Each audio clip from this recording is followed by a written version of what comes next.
Good evening, everyone. We'd like to call the Paramount Planning Commission, January 3rd, 2024 to order. Please rise and join me in the Pledge of Allegiance.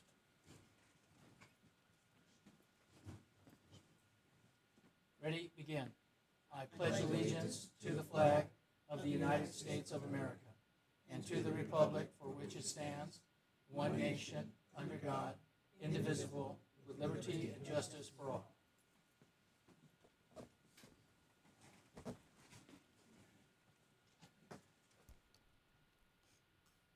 Roll call of members, please. Commissioner Gonzalez. Here. Commissioner Moody. Yes. Commissioner Timmons. Present. Vice Chair Esparza. Here. Chair Weisenberger. Here. Okay. Agenda item number 1, approval of minutes from December 6, 2023.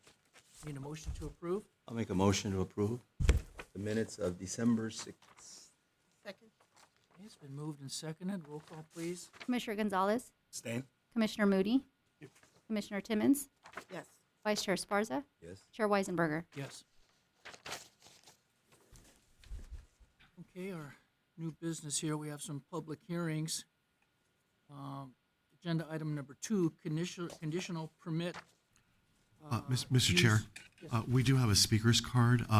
It's regarding item number 4 for Rosemary Vasquez. So during that public hearing, you can come up to speak during item number 4. Okay, great, very good, thank you. So agenda item number 2, conditional use permit number 951. This is a request by Modern Development Company, Paramount Swap Meet, to expand the existing sale of beer for on-site consumption to include the sale of wine for on-site consumption at the Paramount Swap Meet at 7900 All-American Way in the Clearwater East Specific Plan Area. This project is a Class 1 categorical exemption pursuant to Article 19, Section 15301, the CEQA guidelines. We have a staff report. Yeah, yes, thank you, Mr. Chair and Commissioners. I'm going to give you the staff report. I'm going to do the thank you. I don't. Okay, this item is a request to sell wine for on-site consumption at the Paramount Swap Meet. The Swap Meet is located at 7900 All-America City Way and is in the Clearwater East Specific Plan. The specific plan allows for the sale of alcohol for on-site consumption with a conditional use permit. In 1993, the Planning Commission approved a CUP to sell beer for on-site consumption at the Swap Meet. The applicant is requesting to sell wine for on-site consumption to enhance the Swap Meet experience for patrons. Wine would be sold at 3 locations: the main concession stand in the middle of the Swap Meet and at satellite locations on the west and south side of the Swap Meet.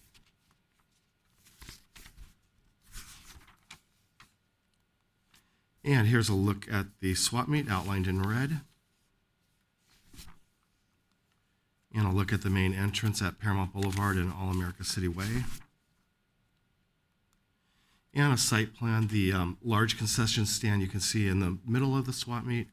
And then we have the south one down towards Somerset Boulevard and the west one on the west side in the middle of the Swap Meet. Both Public Safety and the Los Angeles County Sheriff's Department have reviewed this request and have no concerns. ABC guidelines, alcoholic beverage control guidelines for issuing permits, is based on population within a census tract. ABC recommends 5 licenses to sell alcohol for on-site consumption in the census tract that the Swap Meet is located in.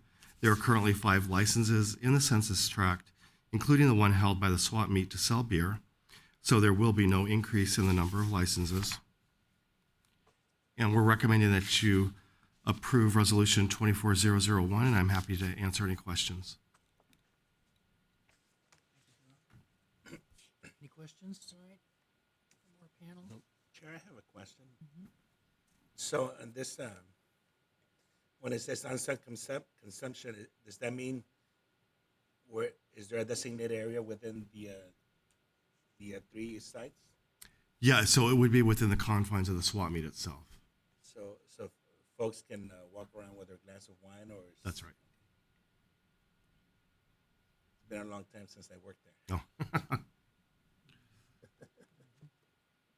have a question as well. I thought usually when you allow alcohol to be consumed, Mhm.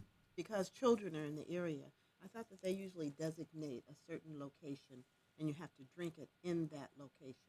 No, Then, not in this case. Actually, I haven't really encountered the case you're talking about previously. Orange County, Oh, it could be Orange County. Yeah. wondering if that was a ruling. Mm.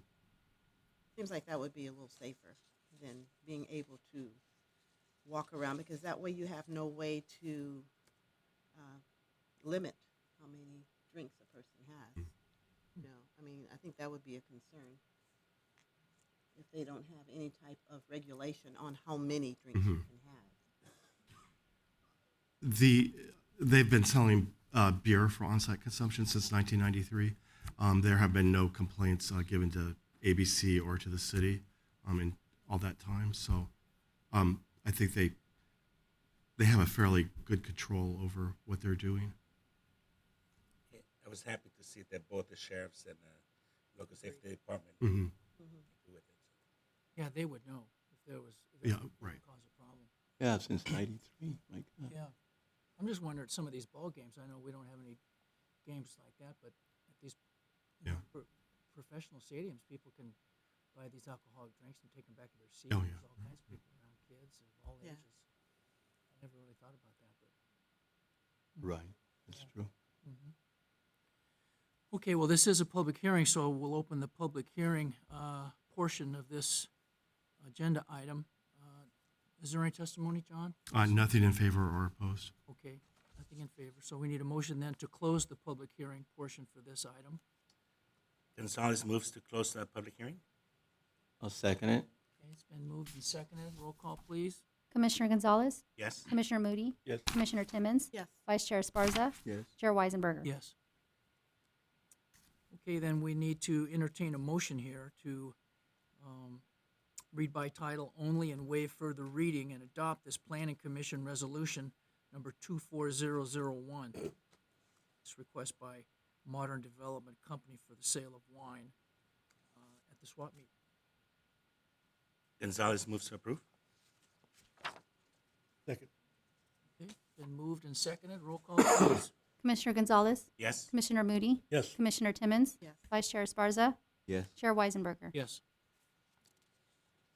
All right. Agenda item number 3, conditional use permit number 952. This is a request by Maxon LLC, Sonata Recycling to operate an electronic waste and e-waste collection and transfer facility with no dismantling at 14126 Orange Avenue in the M2 Heavy Manufacturing Zone. This project is a Class 1 categorical exemption pursuant to Article 19, Section 15301 of the CEQA guidelines. We have a staff report for this one? Yes, thank you, Mr. Chair and Commissioners. This item, again, is a request for a conditional use permit to allow the operation of an electronic recycling facility at 14126 Orange Avenue. And as you mentioned, Mr. Chair, the business will operate as a drop-off point only, and no dismantling of electronics will take place at the location. And our planning intern, Leslie Krause, will give you more details.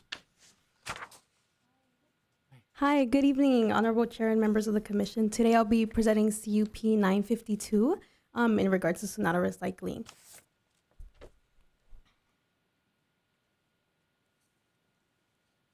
And this is a request to operate an electronic e-waste collection and transfer facility with no dismantling. The address is 14126 Orange Avenue, and it is located in an M2 heavy manufacturing zone. The site size is 29,550 square feet. The building on the lot is 18,278 square feet, and the existing suite is 1,654 square feet. This is a view of the subject site located on the northwest side of the city of Paramount down Orange Avenue, near the Rosecrans intersection. The orange line indicates the property line for the lot, and the highlighted blue area is where the existing Sonata Recycling building currently is. In 2019, The business began operating from a multi-suite industrial shared business building, and it operated as a wholesale electronics, parts, and sporting goods business. And in 2023, we were made aware that the applicant is looking to obtain authorization from the CalRecycle as a designated collector of e-waste for the community. Sonata Recycling's business hours are Monday through Friday, 9:45 a.m. to 5 p.m., and they have a total of 3 employees, and this includes 2 of the owners. No outdoor work or storage will take place at the site, and additionally, residents and businesses in the general area are allowed to drop off any electronic products that Sonata Recycling would properly sort and transfer to an off-site recycler. Some examples of products that can be dropped off are computers, phones, printers, TVs, and even solar panels. On the right is the provided site plan for the business. Highlighted in red is the Sonata Recycling Suite. On the left side is the provided floor plan with 2 office spaces towards the back of the building facing north, and the warehouse with a 10 by 10 roll-up door, which is standard for the surrounding area. Here are the photos of what the warehouse looks like currently. On the left side, it is facing north of the property, which shows where the roll-up door and warehouse is located, boxed in red. On the right, it is facing east of the property, and as you can see on both, it is a shared building, and there will be conditions not allowing outdoor storage. Our analysis is that the proposed business is in an appropriate zone. It is also compatible with the surrounding businesses in the area, and it's also adequate in size and location for the proposed business. And we recommend approval of CUP 952. And if you have any questions, I will be more than happy to answer them. Thank you. Thank you, Leslie. Any questions here from our panel? I have one, Mr. Chair. Mm-hmm. So is drop-off only going to be allowed during business hours? Yes, it will only be dropped off during business hours. And the reason I mentioned it is in the graphic, they have like an outdoor storage, like a drop-off facility, so that's not the case, right? No, one of their conditions is no outdoor storage is allowed. Thank you. I do have a question. I think I know the answer. When I recycle plastic and aluminum cans and so on, you know, they give so much money per pound. This isn't like that, is it? No, this is not like, this is just a collection facility, and they would an off-site recycler would come pick it up. So it's just a drop-off. There's no payment involved or any transactions. Yeah. Okay. Just wanted to make sure that was clear. I have a question. Yeah, sure. How big would the trucks be? Good-sized trucks or? So in? the trucks, so this would be handled by the off-site recycler. Sonata Recycling itself doesn't have any trucks that would be going and dropping off anything. Mm-hmm. So there is no set trucks that would be coming in and out of the property. Sonata Recycling doesn't provide that. It will only be picked up by an off-site recycler. An outside, okay. So what have they been doing lately? How have they been doing it? Taking them out? Lately, not sure, but they do always emphasize that there is no, people just come drop them off like their TVs, their own personal items, electronic items, Right. and they would just put them in the warehouse and sort them out. But anything truck-wise would be by the off-site recycler. So a different company would come pick it up. Oh, okay.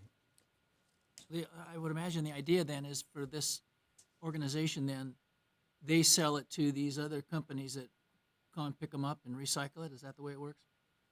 Or maybe you wouldn't know, huh? I'm sure there's more diagnostics internally, but I'm not too sure if they're selling it. But yeah. If I could just step in, I believe there's a small fee that you pay whenever you buy electronics through the state. So it's, it just kind of cycles back. So with that payment, there is some incentives to these companies to be in business like this. Mm-hmm. You know, I this is kind of a side note, but I understand there's the same type of a fee. I could be wrong. When a person buys a mattress for their beds, Right. and but I'll be darned if you can find out where to take them to get that deposit back. So anybody who buys a bed, you got this fee, and but nobody knows where to take it to cash in. So they put them in the alleys, or they put them out on the street, and then people that know, these trucks, pickup trucks, they come pick them up, and they know where to go, but the average Joe doesn't know where to go to get the deposit, you know? So I just find that kind of interesting. I got an idea, this is the same idea. Yeah, I think we could say that the state could promote these programs a little better. Other examples are larger appliances, washers, dryers. There is a small fee that's involved for picking those up through the utilities. May I ask another question? Sure. Go. So is there any other drop-off facilities here in the city, within the city? Yeah, we have several for electronic drop-offs, yes. Yeah, well, our garbage people, that's what they do. They had a big recycling. They do, up at the. It's big. It was big at PRNR, one time. right. Mhm. Had a lot of people working in those buildings. Yep. You know, they would, but I don't know what happened now. I have one question too. And there's never a charge to the public? No. At all? Right. There's no charge. Oh, okay. Nope. Well, we have this is a public hearing, so we'll open the public hearing portion. John, have we got any testimony? Nothing in favor or opposed. Okay, nothing in favor, so we need to have a motion then to close the public hearing portion. Motion to close. I'll second it. Okay, and moved and seconded? Commissioner Gonzalez, Yes. Commissioner Moody, Yes. Commissioner Timmons, Yes. Vice Chair Esparza, Yes. Chair Weisenberger. Yes. Okay, so now we need to have a motion then to adopt Planning Commission Resolution number 24003 to approve this request by Sonata Recycling to operate the e-waste collection and transfer facility with no dismantling. Timmons, so moved. Gonzalez, second. Okay, been moved and seconded. Roll call, please. Commissioner Gonzalez, Yes. Commissioner Moody, Yes. Commissioner Timmons, Yes. Vice Chair Esparza, Yes. Chair Weisenberger. Yes. Okay. Moving on here, agenda item number 4. This is a general plan amendment number 24-1. A request by Soo Hun Yoon to change the general plan land use designation from Central Industrial District to multiple family resident at 15529 Colorado Avenue in the RM multiple family residential zone, with the added properties on the east and west sides of the 15500 block of Colorado Avenue and 7820 Jefferson Street, 7822 Jefferson Street, and there's several of them here. This project is a Class 32 categorical exemption to the Section 15332 of the CEQA guidelines. And the guidelines for 15529 Colorado Avenue and the project is exempt from the provisions of the California Environmental Quality Act, Section 15061, B and 3. Okay? The general rule that CEQA only applies to projects that have a potential for causing significant effect on the environmental and other properties. Okay, we have a Yes, Mr. Chairman and Commissioners, this item is a request for a general plan amendment for the east and west sides of Colorado Avenue between Madison Street and Jefferson Street. While the area is a stable residential neighborhood and the zoning allows for residential uses, the general plan land use designation calls for industrial in the future. In connection with a proposed 5-unit residential development and to ensure that industrial is not possible in the future, we are recommending approval of this general plan amendment to multiple family residential. The multiple family residential designation will allow for single family residential and multiple family residential in the future and will eliminate the possibility of industrial uses encroaching into this neighborhood. Associate Planner Ivan Reyes will give you more details. Thank you, John. Good evening, Honorable Chair, members of the Commission. This is a request for a general plan amendment to change the general plan land use designation from Central Industrial District to multiple family residential. The applicant also submitted a development review application to construct 5 detached single-family homes. So we're going to be reviewing this concurrently in this presentation. The property address for the development is 15529 Colorado Avenue. This is a 15,000 square foot lot and is located in the RM zone. The land use designation is part of an area plan known as the Central Business District. The change would bring the properties into consistency with the existing conditions of the area, which is made up of multifamily residential properties. The areas for the general plan amendment include the east and west sides of the 15,500 block of Colorado Avenue and several properties on Jefferson and Madison Street as indicated on this map. So on the north side on Jefferson Street, you have those properties there with their addresses. And on the south side, on the Madison side street, you have some of those properties as well. And then 15529 is indicated in red. That's the subject site.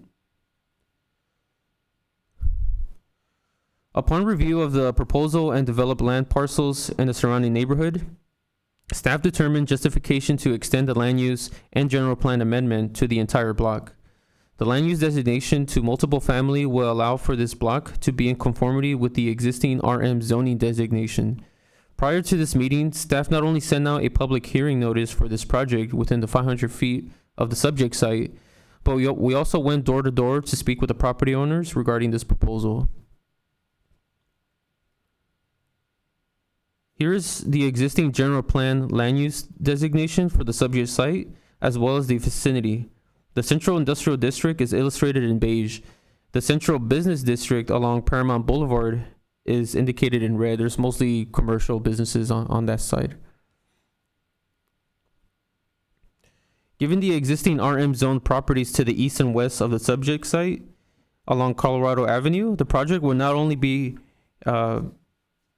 out of character with the surrounding zoning and proposed general plan, this will bring stable residential uses and will not allow for commercial or industrial development in the future. So it will all essentially remain unchanged. It's already all built out for residential properties. Here's a photo of the existing subject site with the home.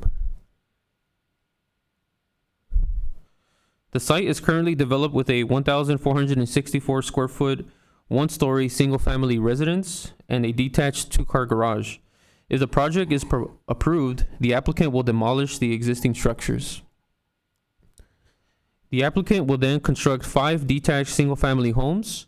There will be a net gain of 4 units on this property.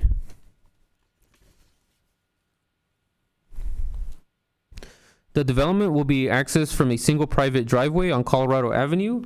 Site improvements will include a 15-foot landscape setback on Colorado Avenue and a 6-foot tall decorative block wall around the perimeter of the property. As part of the application, stamped and stained concrete is required at the driveway entrance and in the circulation area. Other site improvements will include landscape side setbacks for each home. Each home will be provided with 1 guest parking space in addition to the 2-car garage. As required, amenities for the units will include a children's play area, a covered trellis, and a barbecue pit.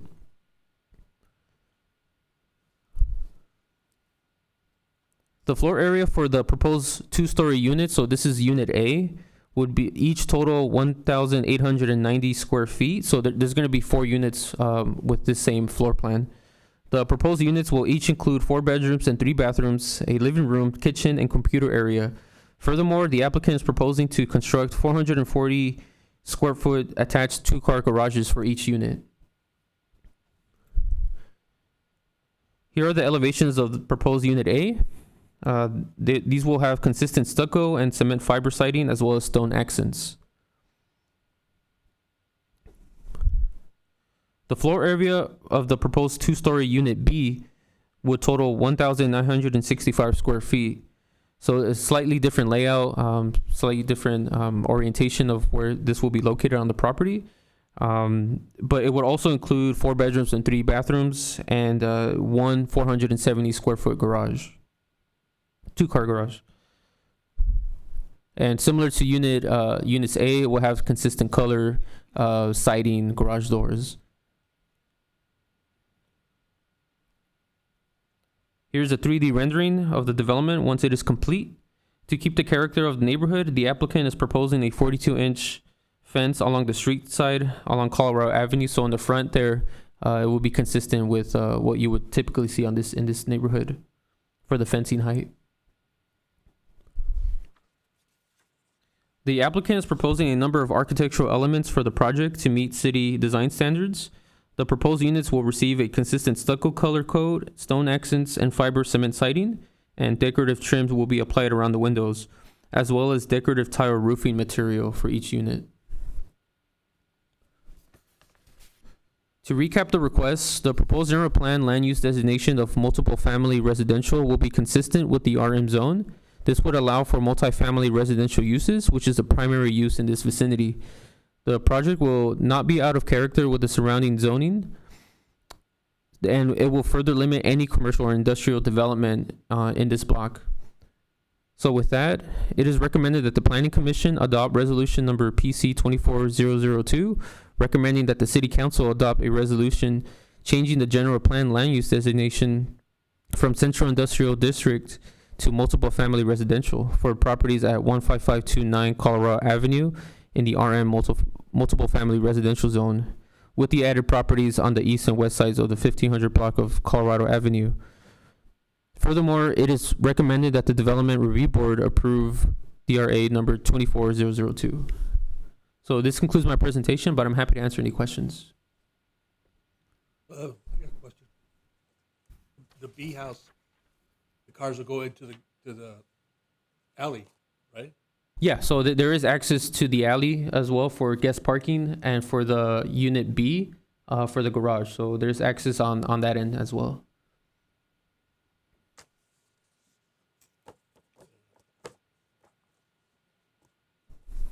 Okay, well, thank you, Ivan.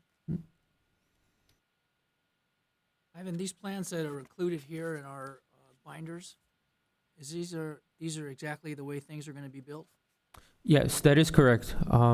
We do expect them to, if approved, to follow that those plans, and any revisions or any changes, they would have to reach out to us before they make those changes. Well, you alluded to a 42-inch fence out in the front. On one of these drawings here, it says 42 feet. Oh, I knew that wasn't okay. right. Okay, yeah. But, Well, it would be too tall. no, the two lines mean inches, and Inches. the one little thing means This is feet. pretty, yeah, I was yeah. like, I Right. don't know how I caught that. She goes, no, that's not right. 42 feet. Anyway. Okay, so thank you, Ivan. And we have any questions? Any other questions here? Is Well- the property in question vacant at this time, or? No, there is one residence, a single family home with a 2-car garage. So essentially that will be demolished if this is approved. Now, Ivan, the applicant, that's the owner of the property, is that right? Yes, the applicant and owner, they are here in the audience. If you have any other questions. Yes. I think they were going to be talking, aren't we? We have a speaker card from Rosemary Vasquez. Oh, okay. Well, you know what? Let's open the public hearing portion of this, John, and because this is a public hearing, and so we do have some testimony then. Okay. Sure. If they, yeah. Okay. So I'm sorry. we do have some Yes, we do. testimony tonight. Okay. Yes. So Rosemary, if you would like to come up to the podium. And could you turn the mic on? Thank you. Good evening, Commissioners, and let me wish you a Happy New Year. My name is Rosemary Vasquez, and I reside at 15508 Colorado Avenue here in the city of Paramount. I'm present today to voice my concern regarding the proposed zone changes for my block of Colorado Avenue in between Madison and Jefferson Street. My number one concern is for on-street parking. On-street parking has been an ongoing issue for years and gotten worse the last decade. And most of the homes on my block have room for 2 or 3 cars, but our streets are overflowing because some of them have up to 5, 6 cars. So there's never any parking. And most of them are single-family residents. There is a apartment building across the street, and then I don't know what you call them. There's 4 houses, a couple of houses down from me. I understand that each of the 5 proposed units are going to provide 2 parking spaces, and now I understand they're going to have 1 for visitors. But I don't think that's going to be sufficient. Many of the families might have teen drivers. That's 3 cars right off the bat right there. So that could be 15 cars, not including the visitors. So that overflow is going to go onto Colorado, which we already have the overflow from the apartments. Well, the biggest thing is them parking there, leaving their trash behind. We have red designated lines so that you don't block the driveways, but they don't pay attention to those lines. Many times I've had to wait for somebody to move so I could get out of my driveway. And I'm aware of the obligation by the state that we have to increase our housing here in the city. And I would be behind any property owners adding additional rooms and on their property or homes that they reside in, that they stay there, they're there and they can see what's going on in the property. I don't know if I'm on board with investors building these units, renting them out, never being there. We're not able to communicate with them when there are issues with their renters. And I've been in my home there for 48 years, so I've seen a lot of renters come and go in the apartments and sales of some of the homes. Just say, I would like to just hate to see a disruption in our neighborhood. And I love my Paramount community. And thank you so much for giving me this time to express my concern.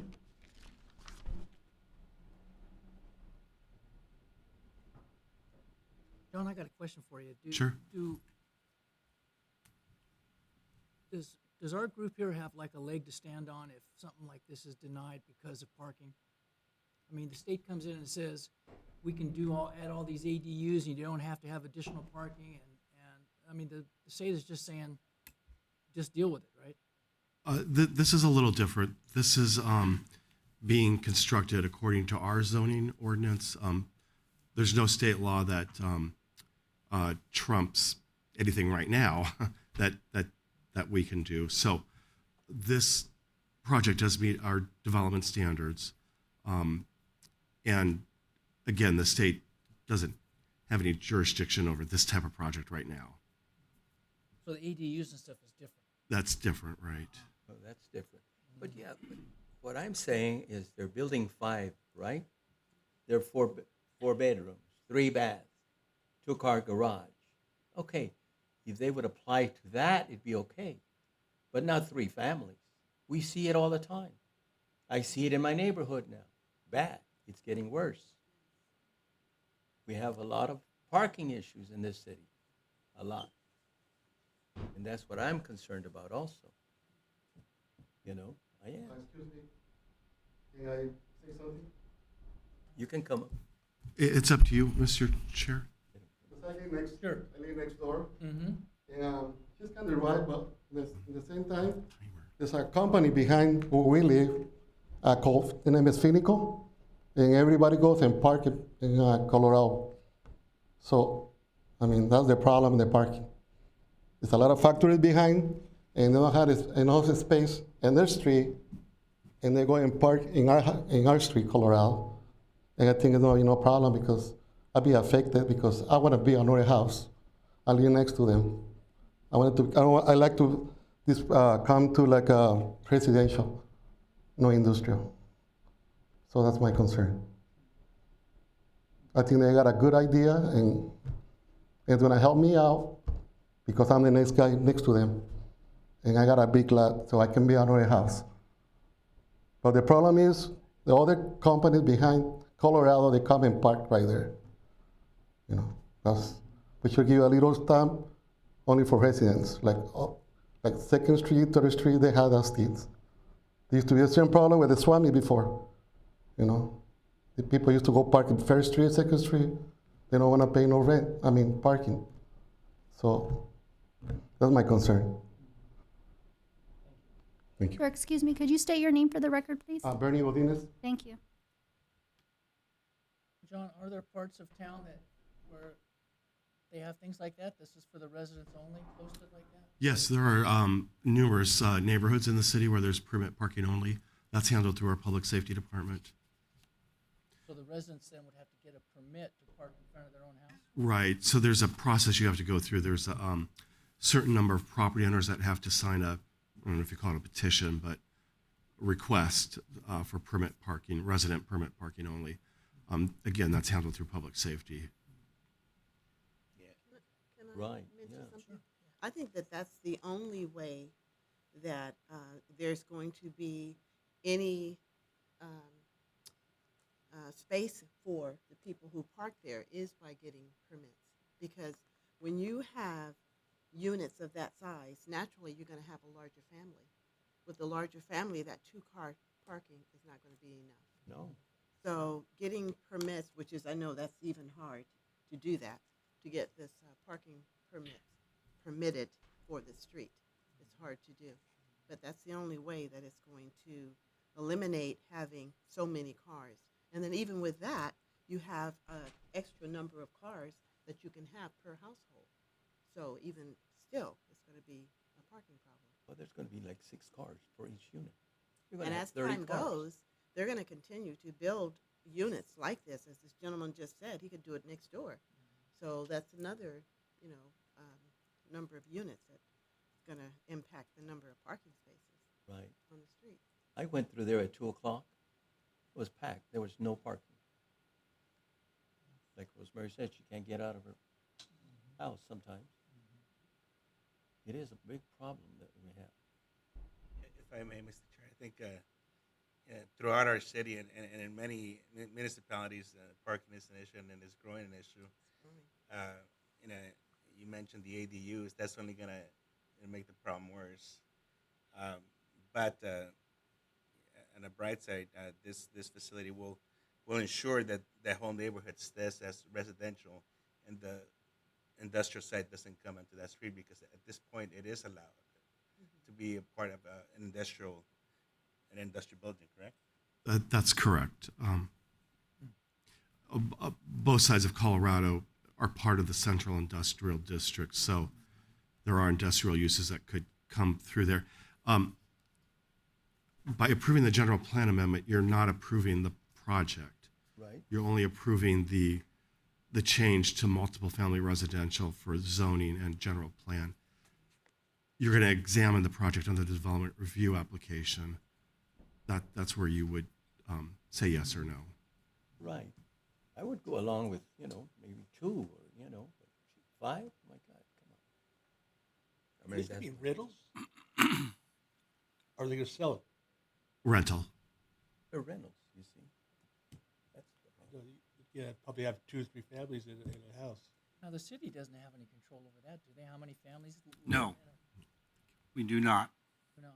However, I do want to kind of clarify, and John Carver's correct that this is a general plan amendment. A general plan amendment does not have the same rules applied to you as saying the state doesn't really have that authority to say you cannot deny a general plan amendment. A general plan amendment is not necessarily a planning issue. It's a legislative act. And so the Planning Commission and ultimately the City Council can rule on a legislative act notwithstanding anything else. So, in other words, if the general plan amendment is not approved, this project doesn't go forward, period. Because you need the general plan amendment to have residential. General plan amendment is a legislative act, and there's no rule findings that are required under state law for you to say, we're approving or disapproving this for these specific reasons. You just legislative say, hey, yes or no. So I wanted to clarify that with you as far as whether you're boxed in, just because there happens to be a corollary planning measure attached to it for a design review or building homes afterwards. Nothing can happen unless a general plan's approved. So technically speaking, some developers will come in and say, I just want a general plan amendment, and then years from now come in with a project. But the general plan has changed the property to that specific. Here we're having both at one time, but the second one is expressly conditioned on the general plan being approved. Okay? May Thanks I for have a- that. follow-up question. So, if in this instance we deny it, a year from now or 2 years from now, can somebody else come and apply it for the same thing? That's correct, right? But nothing happens until that general plan amendment is approved, which will allow a project like this to go forward. Now, John, if this is denied or it doesn't pass, then on this same lot, then some manufacturer could come in there. Is Well, that right? As Because it's John zoned for that? Carver had mentioned accurately, that whatever the zoning and general plan designation of this property that exists now, any person can look at that and say, okay, what can I build on this property and the zone and the general plan at this point? And if there is industrial uses that can be, yes, it can.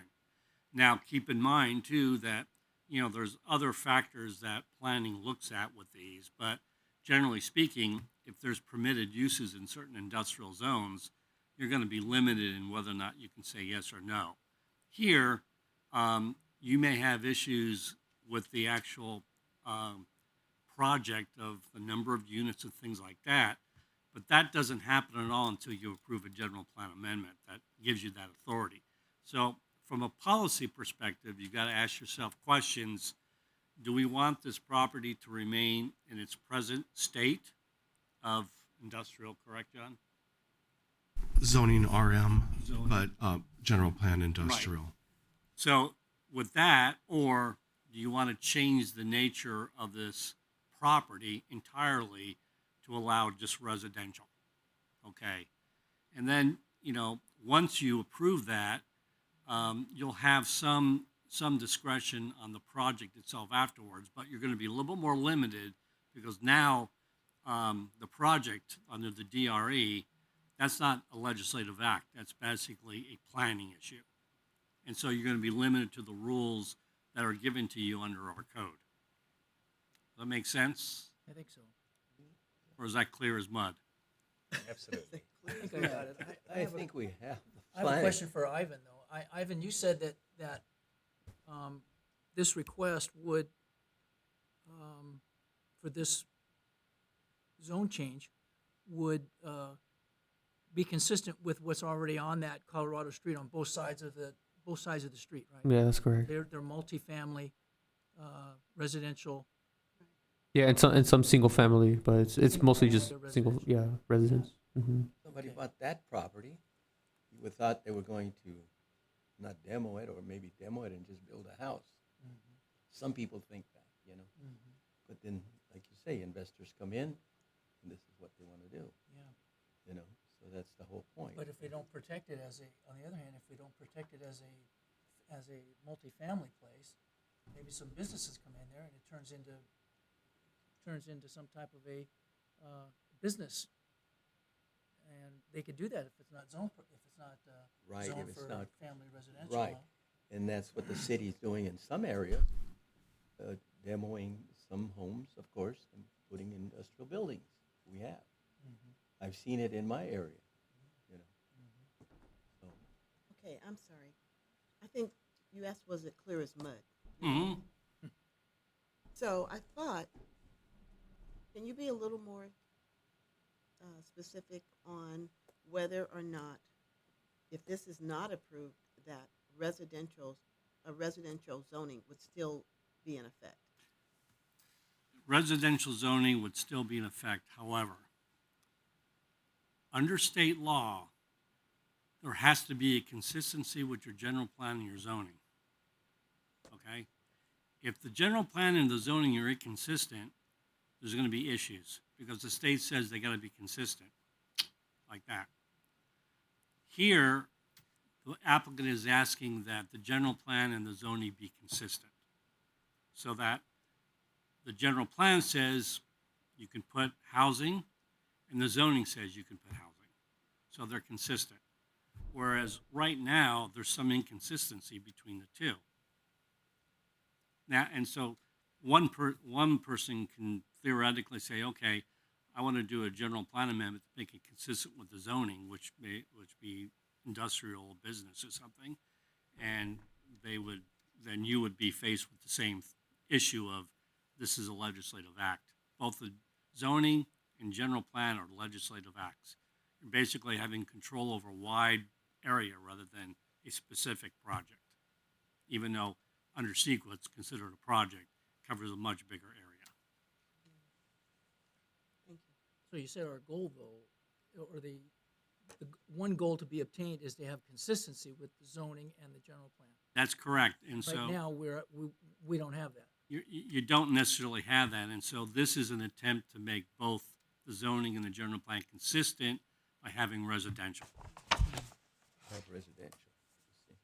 Yeah, and you said that if by some chance this doesn't, either now or in the future, if they don't become consistent, the state can come in and say, you need to make them consistent? Yes, I mean, technically speaking, you're correct. You can't have inconsistency between your general plan and your zoning. Now, that doesn't mean that as a city evolves over time, especially like Paramount, which is changing, you see it many, many times where one or the other progresses and then one is not. And so there's kind of a catch up. So this happens quite a bit, but eventually the ultimate goal is to have your general plan, your zoning consistent throughout your whole city so that it's kind of like a constitution of the city of, I know where my general plan designations are and the zoning is, and they're all under one roof. So we get sometimes pockets like this, which is very common. John, could I maybe just have you restate the limits of the Development Review Board in denying a project that meets zoning requirements? Okay, you mean respect to just the Development Review Board Yes, part of it? right. Yeah, I mean, let's assume that you go ahead and approve the general plan amendment, okay?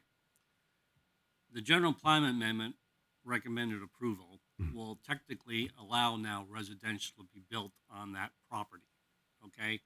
Now, in your Development Review Board agency that you are, you're now going to be looking at the project itself, okay? We're going to look at this project and you're going to determine whether or not this project meets all the requirements under the code of whether to build that particular. You're more limited because now it's not a legislative matter, it's just a simple planning matter. Does this project that Ivan has proposed to you, does all these plans conform to the code? If they conform to the code, you're going to be pretty limited on whether or not you can deny it, because each one of parts of these planning of the plans will say it complies with the code as to how big the area is, what type of parking is required. All those issues are actually statutory under ordinance. So if someone complies with those and you're presented with it, you're going to be more limited. You just can't say, hey, we don't like the project. Okay, we don't like the project. We think there's going to be too many people living in there. Well, you can't do that either.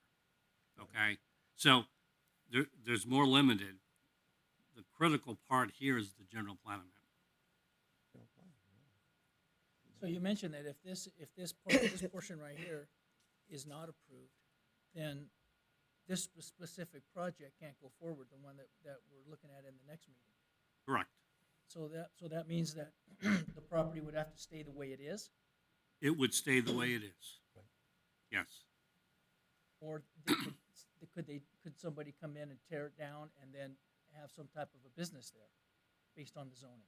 They can, yes, they can, and then it would come back to planning to look at it to see the issues, but there still is a consistency issue that we have to resolve. And this is an attempt, really, as I said before, this is an effort to try to get a pocket here within the city to make them all consistent and make it residential. So, there's a policy that the city may say, look, we want to try to increase residential housing and not have business, industry or industrial uses cringing upon residential. So we want to try to be consistent and have the entire area residential. This is what it's trying to do. Okay. Now, when you get to the development review board part about this, there's nothing to say, hey, look, we would like to see this and this and this, and you can have the applicant come up, and if the applicant says, yeah, I'll do that, and they agree to it, then you're okay. I mean, you can express your concerns, but I think what Mr. Carver says is that, there's limitations, and just like ADUs, that whole area of the law now is becoming such that you're having less and less opportunity to decide local control. The state is jumping in and saying this is what you have to do. That's what's happening here. Okay, parking is an issue. Okay, it's always been an issue, but as you can see from prior applications, the state really is not so much concerned with parking issues when it comes to ADUs. They don't. They're saying you still have to do that. And it's leaving up to cities to try to deal with these issues, which you're grappling with. So, it's a give and take, housing and parking. That's what they're doing with ADUs in your neighborhood. Just build them up. Oh, yeah. Parking be darned. Garage. You can build a bedroom. It's got to be approved. John, is the city allowed to perhaps foresee some of these issues and make an effort to be consistent with the general plan and zoning before something like a project like this comes before us? Kind of head off things. Well, certainly before something is at stake. Yeah, I mean, the city always has the authority to go throughout the city and find the pockets that maybe are inconsistent with the general plan, the zoning, and say, and it's usually a policy issue that the council is going to look at and say, do we want this particular use or these particular uses here or here? And if there are pockets within the city that are inconsistent with the general plan, the zoning inconsistent, then it's a policy issue that you and the city council are going to have. What do we want this to be? Do we want it to be residential? Do we want this to be industrial? Do we want this to be commercial? Okay. Now, another part of the equation is you're going to be looking at what's the area around the particular property. Okay. So one of the things that cities are faced with is that, let's say there is a pocket of industrial uses and it surrounds residential. And so it's like, hey, look, we don't think that's a good fit. We want to make it all residential so that the residential area is consistent with the outlining areas and vice versa. So that's part of the analysis too. And I believe that's what is being presented to you in some ways by saying, look, most of this area around here is residential. We want to make it consistent with the residential areas surrounding it. You see? So the city council may say, yeah, that's what we want. And then you look at it and make that recommendation. Hey, could you imagine if they made all 5 garages ADU? Right. They won't do that. No, never thought of that. They're already written it.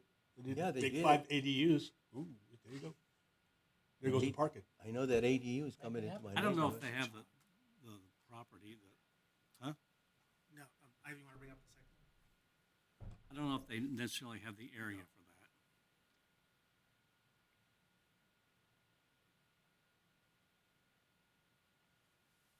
that. Ivan, if you can explain how they're detached and there's only one on this property.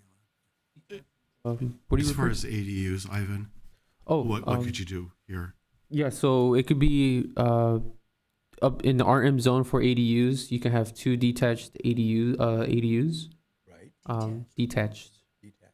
Yeah, and based on that, it doesn't seem like there would be any space for that. I mean, there's a common driveway, so that wouldn't necessarily be the perfect area. Towards the back on the alleyway, it's pretty limited on what you can have there, and especially for the guest parking spaces there too. So it seems like this would be potentially fully built out as it is, and for those. Potentially. So these No, folks I- here with their garages couldn't decide later, oh, I think we're gonna change these into ADUs, because they're attached, is that right? As I just kind of step in, I think Ivan's referring to if these were to be attached, in order for there to be allow those detached ADUs, you have to have at least two. You have to have at least a duplex. Right now they're all separate. So if there's a way to connect them, then yes, you could construct. An owner could construct two detached ADUs. As they are detached now, you can only have one ADU on the whole property by state law, and that's They're accordingly. detached.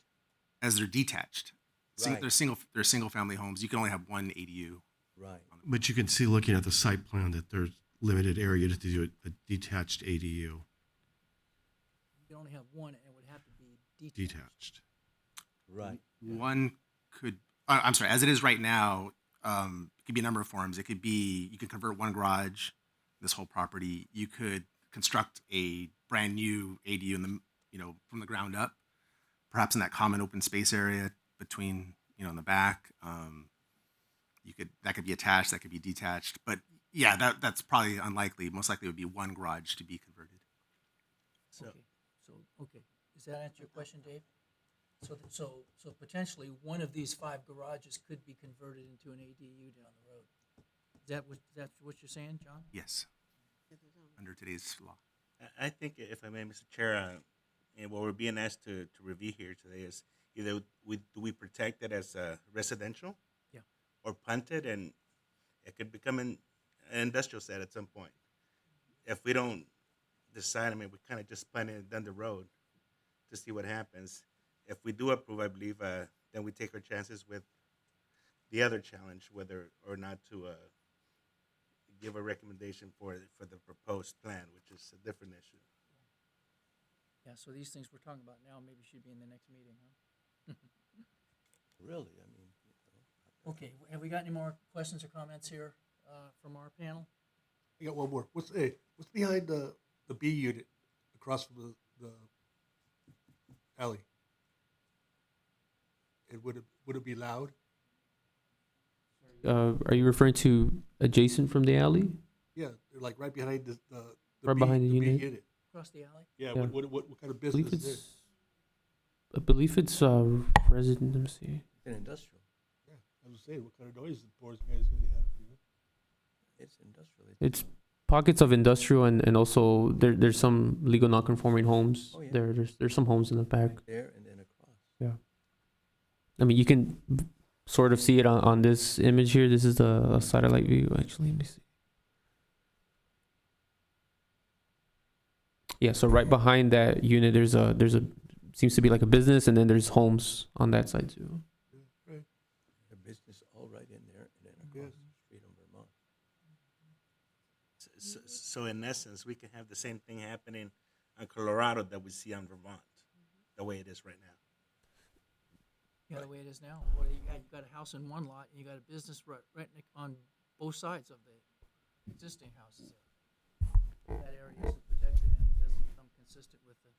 And that's what you're faced with when you look at this. And I think this is the attempt to try to unify this area and surrounding areas to have, let's have one type of use that's not inconsistent and have residential. So I think Commissioner Gonzalez is making a good point too of, The owner. this is an opportunity for you to look at this whole property area and go with residential or leave it the way it is, and then you have these issues of industrial, other issues that can come up later on. Hi, Hi. you like to speak? I take it. He's the owner. Why don't you introduce yourself, if you would? Yes. My name is Su Yoon. I'm the property owner, and I'm the architect and general contractor.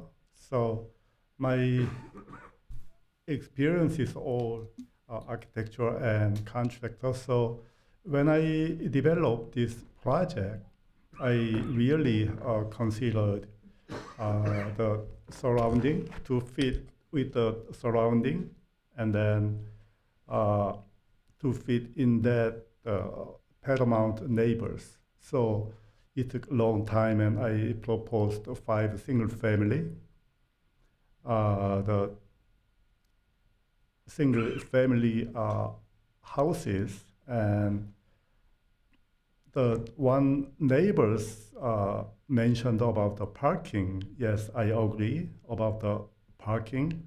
Everywhere there's the lack of the street parking, but those parking issue, I think city should control the street parking. I live in Solidos, but Solidos doesn't allow the street parking at night. Maybe maybe 12 to 4. So everybody try to park into their property, inside property, and then street parking only allow for the daytime, for the temporary, as a temporary parking, means and then I see a lot of house use the garage as a storage, and then they park outside. So parking issue,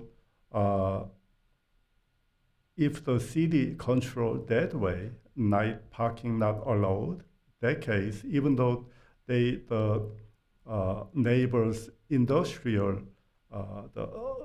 drive or park in daytime, it could be clear on maybe nighttime and some busy time. So those parking issue, city could control. And as an architect and as a general contractor, my concept is that city has to move forward. Means that area right now, the adjoining is the multifamily, and then general plan is the industrial. And then I was looking for what is the common usage. There's no common use. Industrial and then adjoining means if the city wanna develop that area as a industrial, there's no way to build industrial building there because the zoning doesn't allow it. And then if the developer wanna develop that area as a residential area, the general plan doesn't allow it, means that block need to be empty out one by one, but it's gonna take a long time because I have one single family house there. I never give up that house because I could have their rent income. Means how long that house was there more than 100 years. Maybe it could be next 50 years, means a paramount neighbor is going to be deteriorate as time goes on. Rather than that, my idea is develop to the new community, means if there's 5 houses, there's the more kids is going to be there, means the school is going to be more the active, and then that 5 families will bring their income to the paramount, means they spend their income to the maybe the paramount city, means that the city could be developed more into the future. So when I developed that 5 single family house, I thought this could be maybe the paramount maybe developing point. There's a 5 house, and then maybe my neighbor wanna build his house also in front of their lot because the lot is big. And if the city developed that way, I think that's the future futuristic, and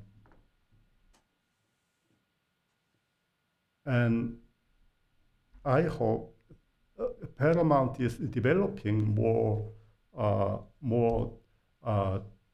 similar to the maybe downtown LA. There's a lot of the redevelopment happening in the downtown LA, and then that neighbors means the city economy is gonna be better, and I think I thought that was that should be the city's future. That's what I thought. Thank you. Excuse me, I have a question. Yes. You want to build 5 residentials, right? Yeah. If I may ask, what are your plans? And that's what I said, if I may ask. How much are you going to charge to rent those places, if I may ask? What is your plan? If you have a plan right now. My first choice is the sale to the individual. Sale? Yes. Oh, okay. Rent is the secondary, but I don't want to give rent because the rental, the property is kind of noise, and then they don't maintain the property well. So first, I will sell to the individual and maintain as the maybe the townhouse concept. How much you would sell them for? Huh? So these are Do you have any sales. idea, do you have any idea what kind of what those type of houses would go for in this economy, as far as price?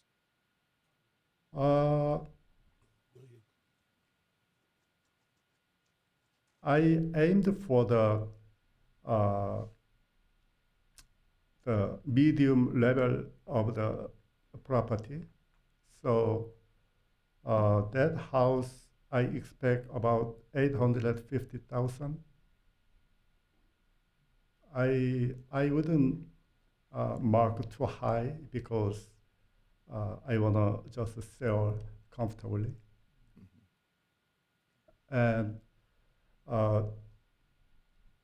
when I bought that property, I had a lot of doubt because the back industrial area and residential, I thought it's not easy to stand together because industrial is the daytime is busy and nighttime is really dark. But residential, the first condition is the safety, means I worried, but meanwhile I found that area is really convenient in the city of Paramount because the downtown is there. The Arundel and Paramount is the kind of downtown area, means it is really convenient to the downtown and school. So a tenant really prefer that area. So if I build there, I think it could be successful. That's what I think. And I have long time architectural background, and at the same time, I'm the general contractor.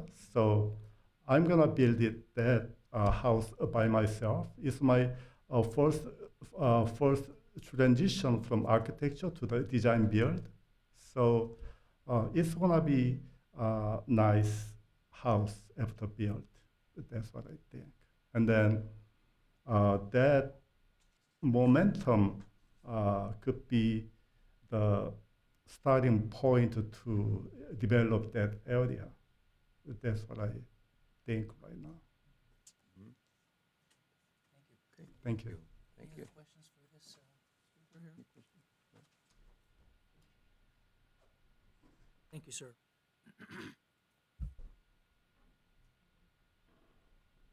Okay, so I forgot if we opened up the public hearing portion. We did, Yeah, yes. okay. So we don't have any more testimony, do we, John? Okay, so we need a motion then to close the public hearing portion. Timmons, so moved. I'll second it. It's been moved and seconded. Roll call, please. Commissioner Gonzalez, Yes. Commissioner Mooney, Yes. Commissioner Timmons, Yes. Vice Chair Esparza, Yes. Chair Weisenberger. Yes.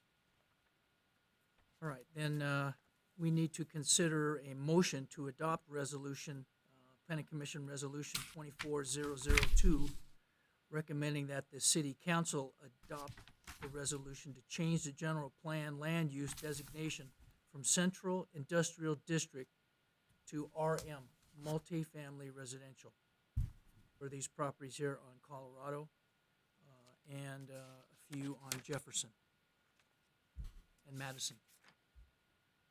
Okay, so we need a motion to proceed here. Gonzalez moves to adopt. Okay, it's been moved and seconded. Roll call, please. Commissioner Gonzalez, Yes. Commissioner Mooney, Yes. Commissioner Timmons, Yes. Vice Chair Esparza, Yes. Chair Weisenberger. Yes. Okay, agenda item number 5, oral reports. Do we have one tonight? No, there hasn't been a council meeting, so. Okay, good. All right then. How about comments from our city attorney? I think I've spoken enough. Thank you. Commissioners, any comments? Thank you for the lesson, Mr. Carpenter. You're very welcome, Yes. Commissioner. And Staff? Yes, I'd like to introduce a new member of our staff. Her name is Cameron Younger. She's a new planning intern.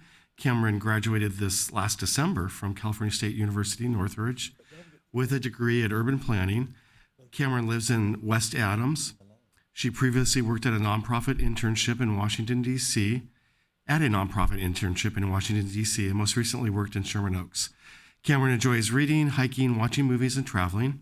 And Cameron seeks to go to graduate school in the next year to seek her master's in urban planning. So welcome, Cameron. Welcome.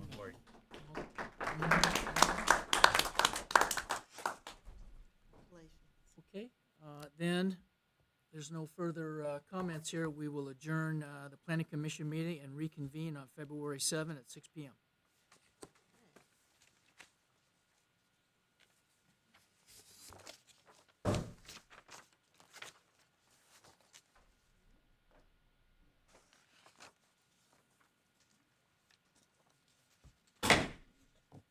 Okay, let's open the Development Review Board and roll call, please.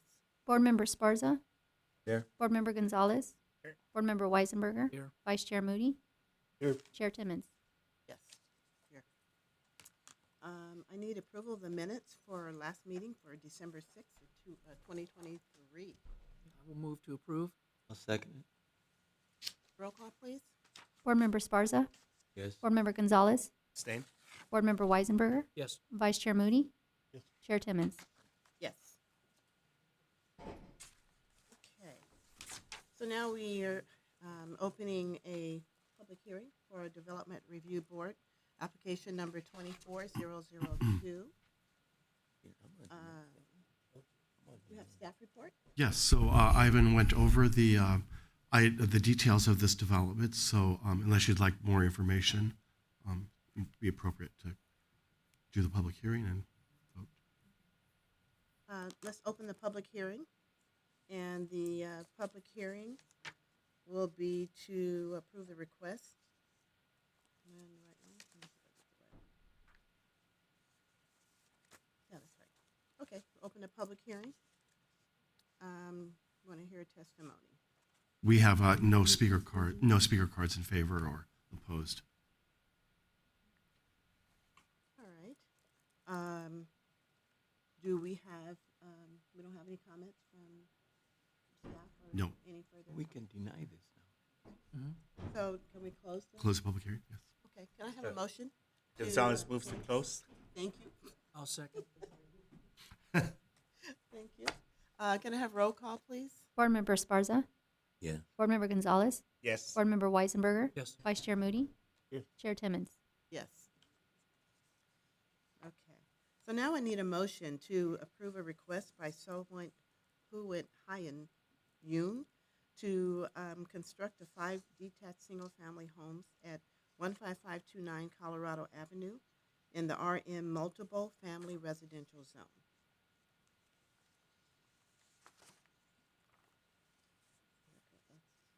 Gonzalez moves to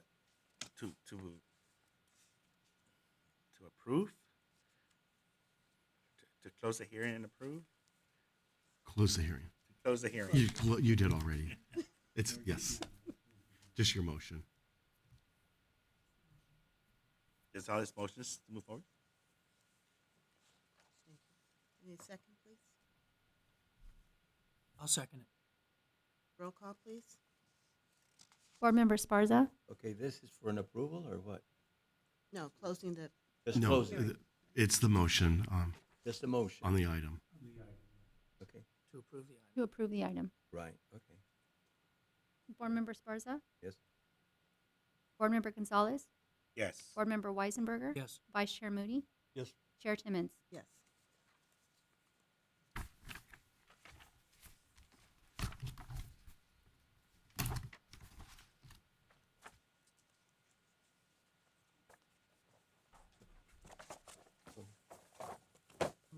So we're doing item number 3. We have no public comment. no. Nope. That was just a motion.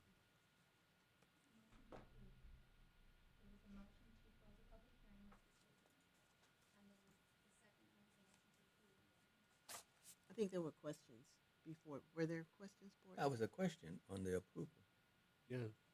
right? I wasn't gonna approve. I wasn't. You said a motion, yeah. Nope, That wasn't either. John, I'm gonna track back, no. Can we, they were confused on that this was a motion to approve. to approve the item? So can we go back? Yes, and And, there was some confusion on their part. Okay, so you first made a motion to close the public hearing, Right, right, and you approved that. Yes. Then there was a motion by Commissioner Gonzalez to approve the item, the DRA, And I seconded. and you seconded it. So that motion was on the floor to approve the project. Okay. Still would have went through. I think Commissioner Esparza and Moody didn't quite understand that, maybe did not want to vote to approve. were you gonna You, vote for it? you wanted to change your You gonna vote? vote for it? Yeah. Okay. What we need to do then is to have a motion for reconsideration by Commissioner Gonzalez and seconded by, Weiser. Yeah. Weisberger to, make a motion to do the vote over again. So basically, it's a motion for reconsideration. You approve the motion for reconsideration, then you'll vote on the project again. Okay? Gonzalez request a motion to reconsider. DRA number 24002. Okay, and I'll second it. Now we'll vote on the motion for reconsideration. so do I need to go back and read the item again, or just? No, we're fine. Okay. I'll just do a roll call and I'll get your votes Okay. on that. So Board Member Sparza, Deny it? You want to, This is just to reconsider, Motion right? for reconsideration. So you Reconsideration, so vote we can have a second vote. yes. Okay. So you want to do So that? you want to vote yes on a to reconsider. Yes, So Sparza, yes, Board Member Timmons, Yes. Board Member Weisenberger, Yes. Vice Chair Moody, Yes. Chair Gonzalez. Now, Yes. we do a motion on the project. So for all of you understand, yes. we're now doing a new motion on the project itself.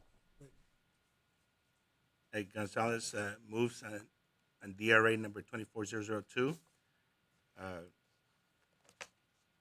Again, to a motion to move forward. Okay, and I'll second. Board Member Sparza, No, Board Member Timmons, Yes. Board Member Weisenberger, Yes. Vice Chair Moody, No. Chair Gonzalez.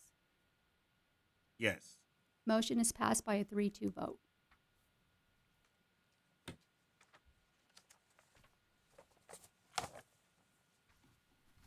Can I make a comment here? John, a question for you. Yeah. Maybe I should do it in the comment section, but Is there any way the city could take a stronger position on parking in that area? Like this fellow said, you know? Certainly, as we've kind of indicated before, and I look for things to brought this up too. You know, we're getting a lot of requests. Public safety is getting a lot of requests for permit parking.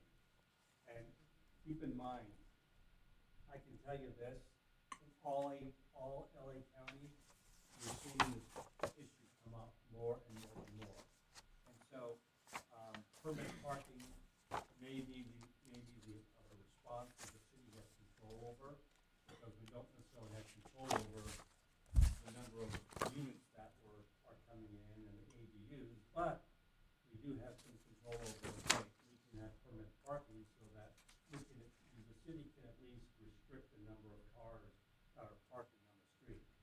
Now, for that to happen, my understanding is that usually is a process, as Mr. Carver indicated earlier, for residents around that area submit their concerns to public safety, and say, look, we want permit parking, and then do a consensus throughout the neighborhood. And if there's enough signatures, then it can come to the city about permit parking. You know, and that's probably a good way, because then it's left up to the residents there to determine their future on parking. There may or may not be a problem with parking, and they may say, no, it's fine, or if they say, no, there is more problems, then that will take care of it itself. So, yes, to answer your question, the city does have some control over it at some point in time, but does require the residents within the area to control their future as to parking through this process.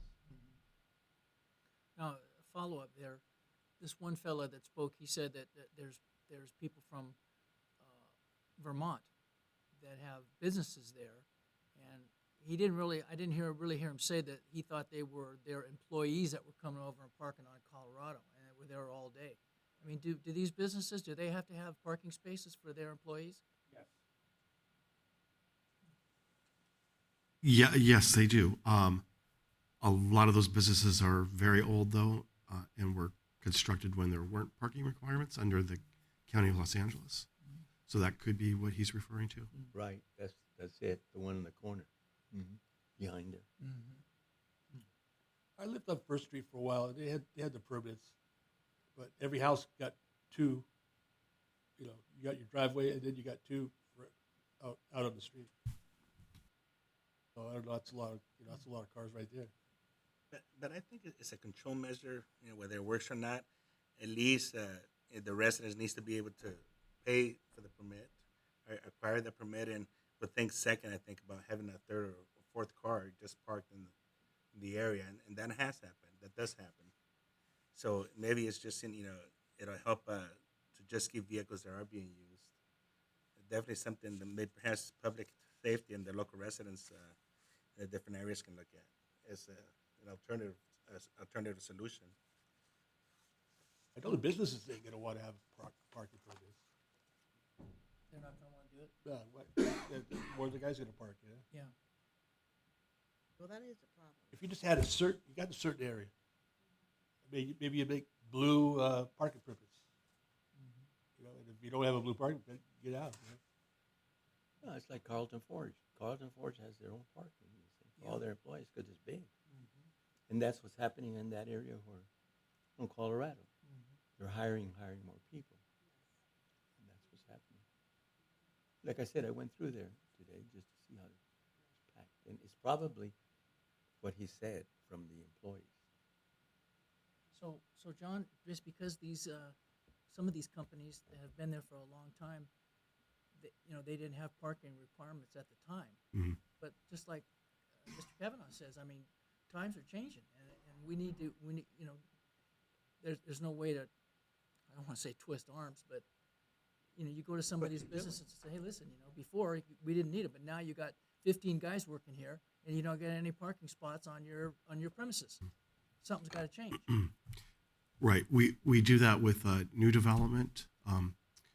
However, those businesses that are grandfathered or legal nonconforming, very limited, yeah. And that's what's happening in the city. When they build all these apartments, like on Vermont, for example, they have underground parking. Nobody uses underground parking because they charge. And when they build them, they say they couldn't charge. But then somebody else, a new owner comes in, and another owner comes in, and they're all parked in that, all on that street completely. And the parking underground is empty. They flood. They flood. Right. They flood. Yeah. Now, John, you say that when we have new True. construction, we can mandate parking. Mhm. Correct. These days, is it reasonable for a 4-bedroom house to mandate only 2 cars and 1 visitor on a big complex like this? Well, that's something that the you and the city council decide as far as how much parking you think should be required in a zone. For the new construction. Yeah, just like those underground parking. Could the city get involved with the owners? I don't know. I don't. I know I'd be mad if I had a house that built that next to my house. There's no privacy at all. That too. Yeah, there's the ones I mean, it's right up to the fence. on I mean, Paramount yeah. Boulevard, and the 105 freeway. All those, it's underground parking. Look at Paramount Boulevard, it's packed. They don't have parking down. It's empty.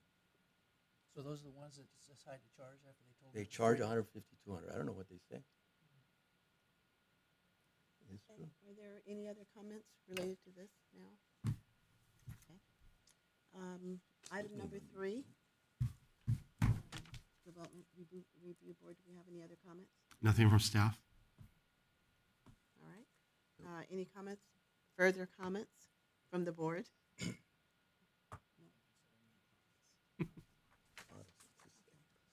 Let's adjourn this meeting to, the next meeting will be February 7th, 2024 at 6 p.m. All right. The Paramount Economic Development Board of January 3rd, 2024, I will call to order. Roll call of members, please. Board Member Sparza, Here. Board Member Timmons, Present. Board Member Weisenberger, Here. Vice Chair Moody, Here. Chair Gonzalez. Here. May I get a motion for approval of minutes of meeting of December 6th, 2023? So moved. I'll second. Roll call, please. Board Member Sparza, Yes. Board Member Timmons, Yes. Board Member Weisenberger, Yes. Vice Chair Moody, Yes. Chair Gonzalez. Abstain. Any public comments? No public comments? New business? Yes, so we have an oral presentation from Johnny Reitmar, our building and safety manager, and he's been working very, very hard for the last 2 years to get rid of paperwork as much as we can and do everything electronic. And he's done a great job. So he's going to show you what we've accomplished. John, I thought you meant he was working 2 years on this report. Well, it feels like it. It feels like No. There you go. Right, Mark? Thank you, John. I hope I can get this done in 2 minutes here, guys. That's the But problem. honorable chair and board members, thank you. This is a building update. This has been a big year for the building division. We have accomplished fully online permit process and online plan check submittals for all projects. At the beginning of the year, we figured out how the system could work.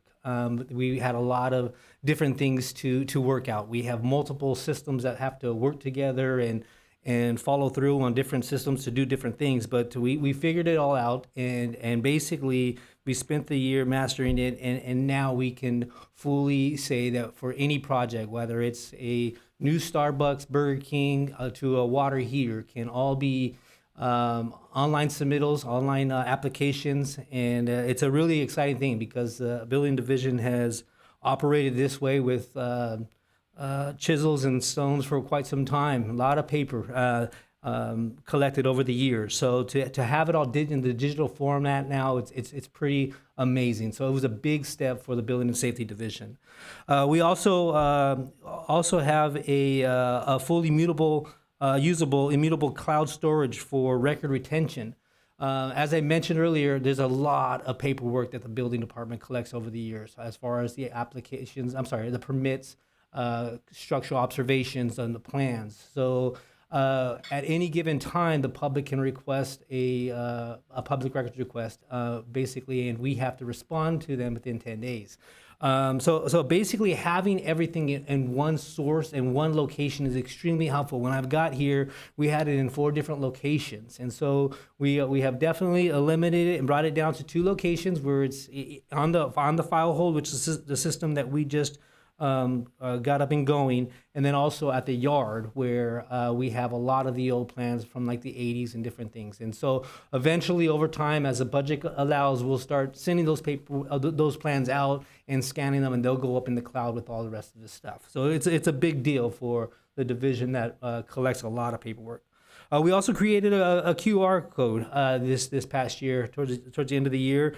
We have this QR code that will give you to our permit system, and it would allow you to schedule your inspections online. It would allow you to, if you passed or failed an inspection, it'll let you know. It'll let you know what those corrections are, and we'll show you. We're going to actually do a step-by-step on how that's done. But you'll be able to basically utilize this QR code to make payments, to, like I said, have real live updates on where your project is, whether it's in the plan check stage or inspection stage. We've also implemented a new state requirement.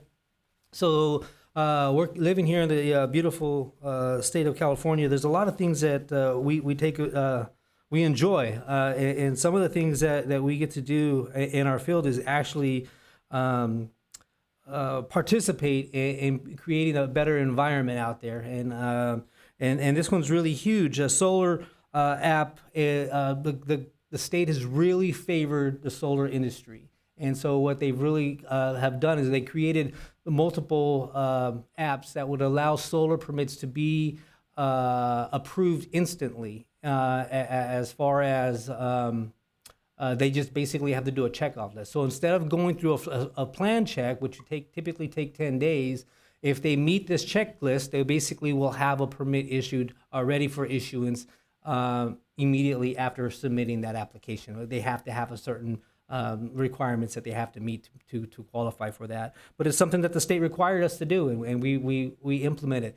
Now, the problem that we're having here, some of the similar problems that we had with all the other achievements that we just talked about, is the solar app system is not communicating properly with our permitting process, our permitting system. So we're ironing those bugs out right now. But as far as the state's requirement to have this in place, we definitely meet that requirement, and we're working diligently to try to make sure we can fix the glitch between our 2 systems. But that was a very big challenge for a lot of the things that we accomplished this year. And then I'm really excited about this one. We just had our first volunteer come through the building department.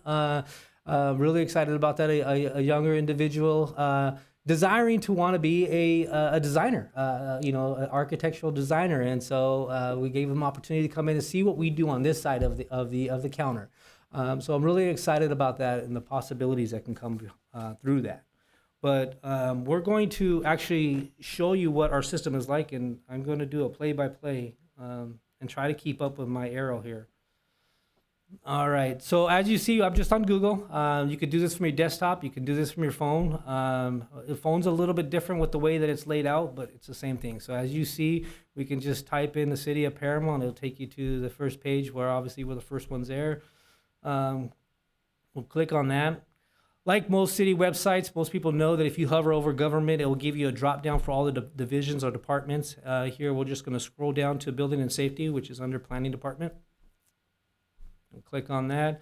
And then here's our website. This is our page. You'll see our counter hours. You'll see the inspection hours. You'll see the codes that we are enforcing. But what this demonstration is for the actual application process.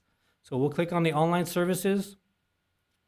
And as you see there, the first one that pops up is the application, permit application. So you'll click on this link here, and it'll take you to our permit system. Give it a few seconds, it's going to take you to a different website, which is our permit system. As you click on that, you have a few questions that you got to answer. We need to know the information about this property. We want to know who's the applicant and who is their phone number. The description of the work is really important. Obviously, the address for the project is important. Contractor stuff. Are you the contractor or are you the homeowner trying to obtain this permit? Valuation. We need this information to be able to issue these permits. Here you see that we're letting you know we're going to do this within 72 hours. You got a signature here telling me that all the information that you put in is accurate and to the best of your ability. And then you have this place area here where you can upload some files. You can upload your plans, you can upload your business license, you can upload anything that you need to upload that pertains to your permit. And just for the record here, we typically respond, except for the last 2 days, we typically respond within 24 hours. And then here, this is the next step. So these are the other features that we have. This is that solar app I was talking to you, and this is how we're going to pay. But we're going to click on this one because this is where we're going here is where the QR code will take us. At this stage, and you will be able to do multiple things if you have that permit number. So here, we're going to utilize permit, and then we'll put the permit number in the search bar there. I'm going to enter a permit here. This is for an ADU here on Jackson. So after you enter that, you go ahead and put on search. This gives you two options. So right here, you can either see where you can schedule an inspection, but as you see, that tells you the address and it gives you an option. So we're going to view the permit. So basically, this is the permit. This is all the meat and potatoes of this permit. It gives us the address, the owner. I don't know if I should have blocked all that out or not, but anyways, it tells you the date it was issued, and if it was finalized, it would tell you that there. It tells you that it's still issued, gives you the contract information. This is really cool here, because so here you are where we've had inspections. As you see, I was out there on the 29th of this month, and I passed the combination inspection. They didn't pass all their inspections over the times. You see a couple of fails there.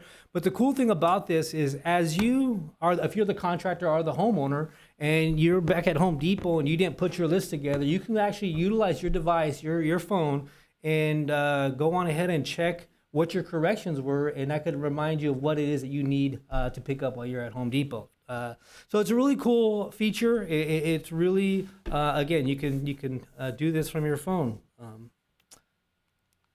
So that is that. So there's a lot of benefits from being online. I don't know if you realize, but a lot of permits are issued now through permit runners. And so there's companies out there that actually will go out and obtain your permit for you, whether it's a water heater, whether it's your repipe, the solar, and these guys make a living out of it. So some of these people will have 6 or 7 stops a day. And so eliminating them having to come to Paramount is less people on the road.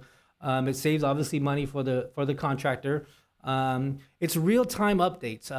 There's a couple of sections here where when we change the status of a permit, it emails the applicant and lets them know, okay, your plans have been approved, but then we send them to planning for the final approval, or hey, they're back from planning, we're creating a permit now.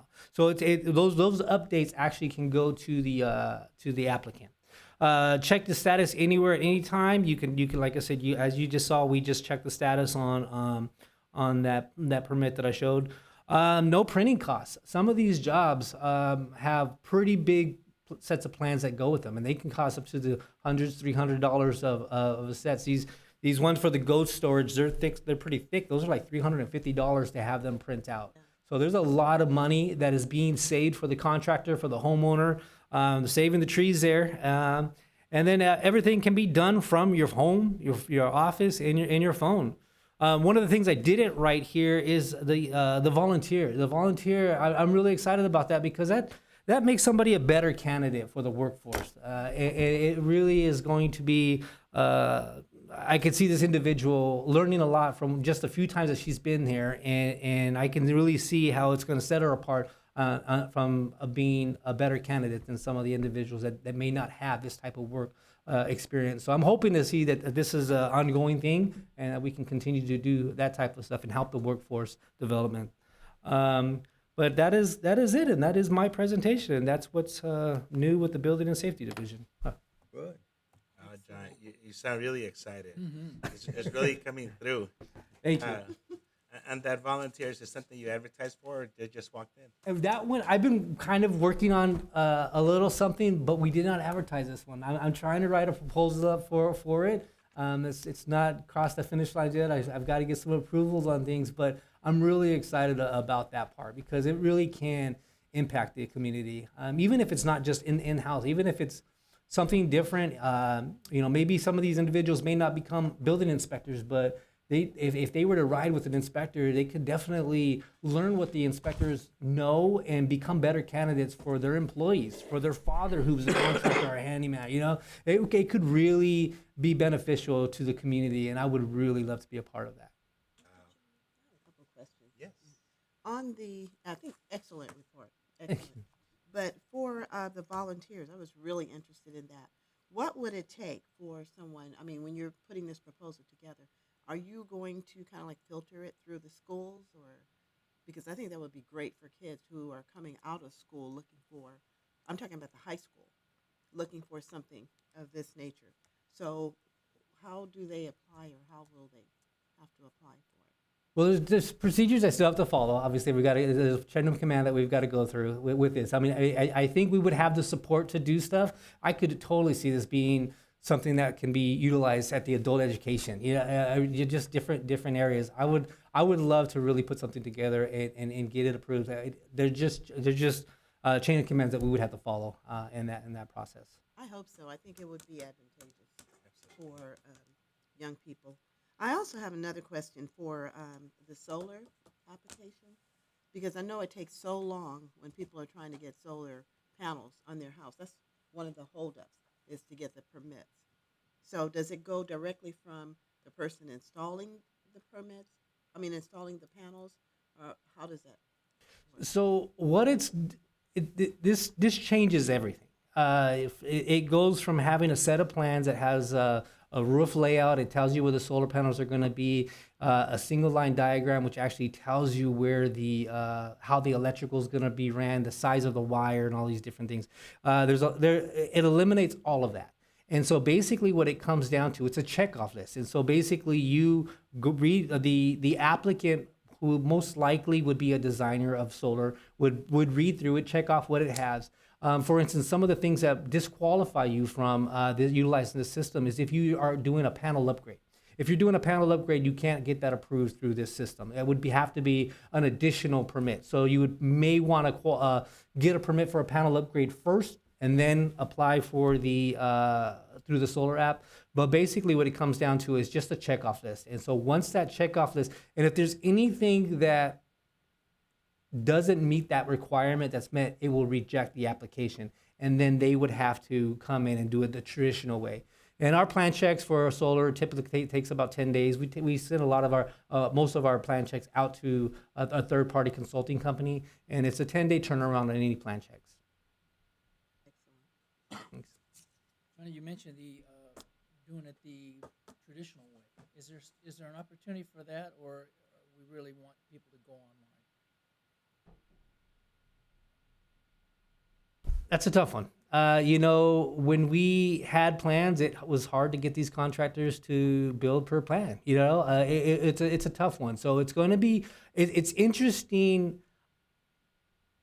how the laws are read. I don't know if it was thought out all the way. So I think it's going to be really difficult to get things built the right way the first time, because we're having trouble with that with a set of plans. And so I think it's going to be a learning curve for both industries, because this is only something that was implemented. I think we had to have it done by September, October. We had to have it done. So we met that requirement, but we've not seen anybody actually call in for an inspection through this system yet.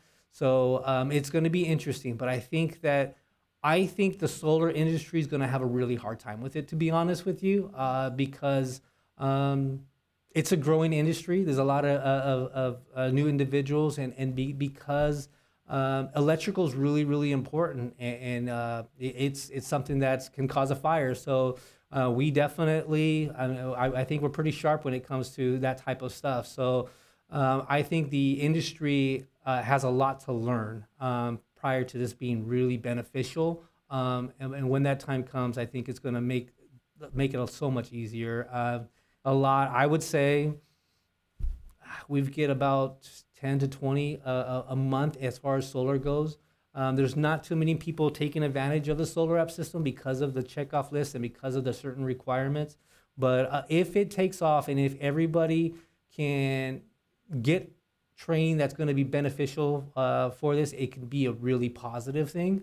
But it's going to take some work. So currently, you accept both through online and Yep. the Yep. traditional method? That's correct. The immediate benefits to the city, The to your department? The benefits. Okay, so well, of the solar, let's use that as an example. Our wonderful state has capped off what we can benefit from as far as financially goes. We can't charge more than $450 per permit, even though the systems are very, very expensive. So we will be able to collect a little bit more money now due to the fact that the plan check fee is no longer there. That plan check fee was like $145. So the permit was really only $150. But when you think about the time to process it, when you think about the inspectors going out there 3 or 4 times, you're really losing a lot of money when doing solar. So I'm hoping that there will be a little bit more cushion there to work with, and we'll make a little bit more revenue on it, but not much. I mean, as far as the whole online system, I think there are a lot of benefits behind that. I think that we can handle and juggle things. First year was tough. I mean, because when we first started last year, we were only taking on solar projects because it was consistent. And we only wanted to do one trade at a time. And then we kind of just like, why are we just doing it? Let's just do it. And we just jumped in. So there's a lot of benefit behind it. There's less people coming to the counter. So we're able to process things a lot faster. That's why that 72 hours, we're usually processing within 24 hours. And it's because there is less people coming to the counter and we're able to process more, I believe. But yeah, there's a lot of benefits. And then, honestly, organization, record retention, we get building and safety, we get anywhere between 5 to 10 public records requests a week. So being able to go directly to the system and just being able to upload it automatically, it's really a time saver. So there are a lot of benefits like that for the city. Dr. Timmons?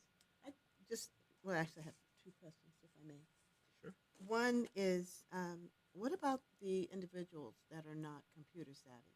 I mean, how long are you going to have this where they can still come in and do We are going to continue to do it the Paramount way. So we will continue to work at the counter. We will continue to have the counter open for any walk-ins, anybody who decides to come on in and do it. So we will continue to have that. I had another question, but I forgot what it was. I should have written it down. Any other questions, comments? All right. Thank you. If I may, believe in the system, and I just, share with, I went through a similar project and with my employer. It's just about learning it in order to get all the benefits that are there. Yeah. The time, that being able to pull documents at the tip of your finger as they come in, it's awesome. So, I mean, the excitement, you can see it coming through, so I'm very happy. Thank Very you. happy for you in the city, your department. Thank you. I remember my question. Please. What about information to the public? How is that getting out? I haven't seen anything. So the people. The process. Okay. So basically, we haven't networked it, I guess, in the sense of like to our community. When people do come in, I often tell the homeowner, for instance, because a lot of our permits are issued by the homeowner. And so they'll come in and they'll submit to planning for their ADU. And so as the process goes and they're going through their plan checks, each time that they resubmit, it costs them hundreds of bucks. So we try to encourage them to like save money because a lot of us are doing the work because we have to, and a lot of us are doing the work because of the financial benefit that comes behind doing an ADU. And so if we can, I use my voice in the office to let them know. As far as most people that utilize our system, they're just already savvy to what we do. They're the contractors, they're the permit runners, and so they're the ones that already know to go into our system, and they can follow our website to be guided. A lot of systems are very similar. Just like I shared with you when I was going through it, like if you hover over government, everyone knows when you hover over government, it's going to give you a drop down of all the departments. So a lot of the one of the benefits of having the same website as like everybody else is that there's familiarity there. And so, but my goal, one of my things that I was thinking is that we definitely could use a little bit more of the how-tos on our website, and then broadcast that on the websites or our social media or something like that. But definitely could utilize more links. I think we can utilize more how-tos, and that's some great advice. And I think I'll figure out how we can do that. Thank you. Any other comments, Lord? Any comments from staff? In that case, we'll adjourn our meeting and move to our February 7th meeting at 6 p.m. Thank you, and great report. Yes.